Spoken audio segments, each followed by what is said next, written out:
বড় বেশ কিছু পুকুর। চারজন বন্ধু ছিলেন, ঢাকায় থাকতেন এবং একই বয়সের ছিলেন চারজনই। গ্রীষ্মের ছুটি যখন এসেছিল তখন তারা জায়গা খুঁজছিলেন কোথায় যাবেন ছুটি কাটাতে। অনেক চিন্তা ভাবনার পর তারা সিদ্ধান্ত নেন যে গ্রামের বাড়িতে বেড়াতে যাবেন তরুণে। তরুণ ছিল চারজনের মধ্যে একজনের আত্মীয়র বাড়ি। এই গ্রামটাতে অনেক সুন্দর বন ও দেখার মতো অনেক সুন্দর দৃশ্য ছিল। তারা গাড়ি ভাড়া করে সকালবেলা রওনা দিল তরুণে এবং পৌঁছাতে পৌঁছাতে বিকেল হয়ে যায়। ওখানে পৌঁছানোর পর গ্রামের মসজিদে নামাজ পড়ে তারা বিশ্রাম নেয়। যদিও সন্ধ্যা আর তেমন বাকি নেই, তবুও তারা সিদ্ধান্ত নেয় যে আজকেই তারা বন ঘুরে দেখবে এবং সন্ধ্যার পরও তারা ওই বনে সময় কাটাবে। তাদের মধ্যে একজন ছিল ভীতু এবং সহজেই ভয় পেত সে। তিনি এই ব্যাপারে একটু অসম্মতি জানালেন এবং বললেন যে তো আগামীকাল গেলেও তো হয়, আজকেই কেন যেতে হবে? আজকে যে যেতে হবে এমন তো নয়।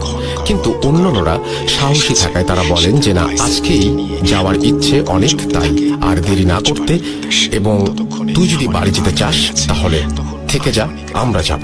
সিদ্ধান্ত অনুযায়ী তারা সকলে রওনা দেয় বনের ভেতরে। বনে প্রবেশ করার রাস্তায় তারা যখন যায় তখন একটা লোককে দেখতে পায় এবং লোকটা তাদেরকে জিজ্ঞেস করে তারা কোথায় যাচ্ছে। এমন সময় তারা বলে এই বনটা তো অনেক সুন্দর, তাই আমরা একটু দেখতে যাচ্ছি। ওই লোকটা তাদেরকে যেতে মানা করে এবং বলে কিছুক্ষণ পরই তো সন্ধ্যা নেমে আসবে, সন্ধ্যার সময় বনে প্রবেশ করা ঠিক না। কারণ জানতে চাইলে তিনি শুধু বলেন জায়গাটা তেমন ভালো নয়, কিন্তু আর কিছু বলেননি ওই লোকটা। তারা ওই লোকটাকে ধন্যবাদ জানিয়ে যেতে থাকেন বনের দিকে লোকটার কথা অমান্য করে। তারা ভেবেছিলেন যে হয়তো লোকটা মনে করেছিলেন তারা হারিয়ে যাবে, এই ভয়ে নিষেধ করেছেন। প্রবেশ করার পর ঘুরতে লাগলেন তারা। গাছপালা, হাওড় বাওড় সবকিছুই নাকি অনেক সুন্দর ছিল। তারা মুগ্ধ হয়ে গিয়েছিলেন। কিন্তু আরো কিছুক্ষণ পরেই সন্ধ্যা নেমে আসলো এবং মনে হলো অনেক দ্রুতই আকাশ অন্ধকার হয়ে গিয়েছিল। আর কিছুক্ষণ হাঁটার পর তারা সিদ্ধান্ত নিল একটু বিশ্রাম নেবে। একটা গাছের তলে তারা বসতে চাইল। এরপর তারা ওই বনে থাকবে কি থাকবে না এই সব নিয়ে গোল হয়ে আলোচনা করছিল। ঠিক এমন সময়ই তাদের আশেপাশে কে যেন শেয়ালের ডাক দিতে লাগলো। ডাকটা এমন ছিল যে শেয়ালের ডাক বলা ঠিক হবে না, বরং অনেকটা মানুষের কণ্ঠের মতো মনে হচ্ছিল যে মানুষই মনে হয় শেয়ালের ডাকটি দিচ্ছে।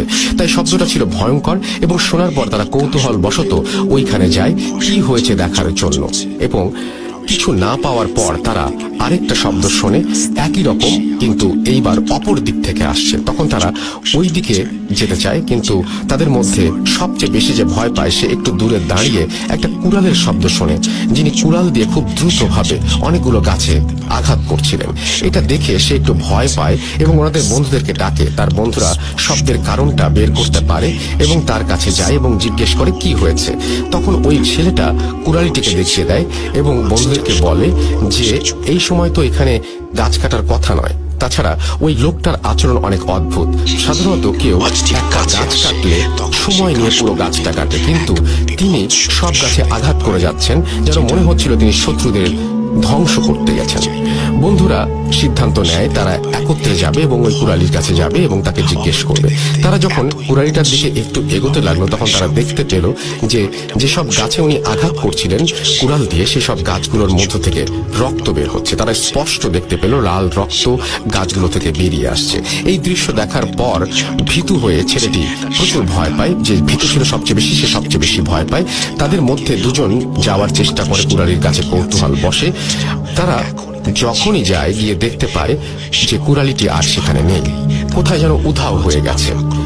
তারা তখন খোঁজাখুঁজি বন্ধ করে এবং সব বন্ধুরা একত্রিত হয় এবং তখনই দেখে যে রহিম কুড়ালি অনেক দূরের জায়গায় একটি গাছে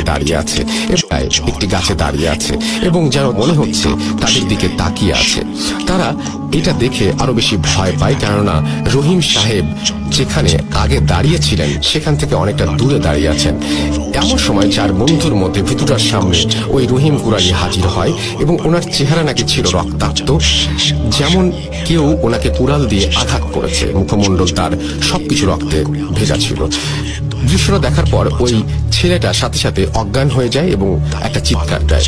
তার সাথে যে বন্ধু দাঁড়িয়ে ছিল সেও ভয় পাওয়ার কারণে দৌড়ে একটা গাছের পেছনে পালিয়ে যায়। ছেলেটা চিৎকার শুনে তার দুই সাহসী বন্ধুরা চলে আসে এবং তারা দেখে বন্ধু অজ্ঞান অবস্থায় এবং কাছেই ওই কুড়ালিটাকে দেখে। রহিম কুড়ালি ওইখানে দাঁড়িয়েছিল এবং তাদের দিকে তাকিয়ে হাসছিল জোরে জোরে। তার হাসিটা ছিল অন্যরকম একটা হাসি, সুরটা ছিল অনেক গাঢ় এবং বয়স্ক কিন্তু বাচ্চা বাচ্চাদের মতো অনবরত এবং ভয়ে তাদের দুজনেরও মেরুদণ্ড দিয়ে এক শীতল স্রোত বয়ে যায়। তারা মোবাইলের মাধ্যমে দুজন দুজনের সাথে দ্রুত কথা বলে এবং দুজন জায়গাটার একটু বদনাম রয়েছে। তারা হয়তো বুঝতে পেরেছিল এটা কোনো অলৌকিক ঘটনা। তারা সরাসরি আর্মিদের ক্যাম্পে ফোন করে এবং তাদের ফোন পাওয়ার প্রায় সাথে সাথেই আর্মি বাহিনী একটি গাড়ি এবং ফোর্স নিয়ে দ্রুত সেই স্থানটাতে পৌঁছায়।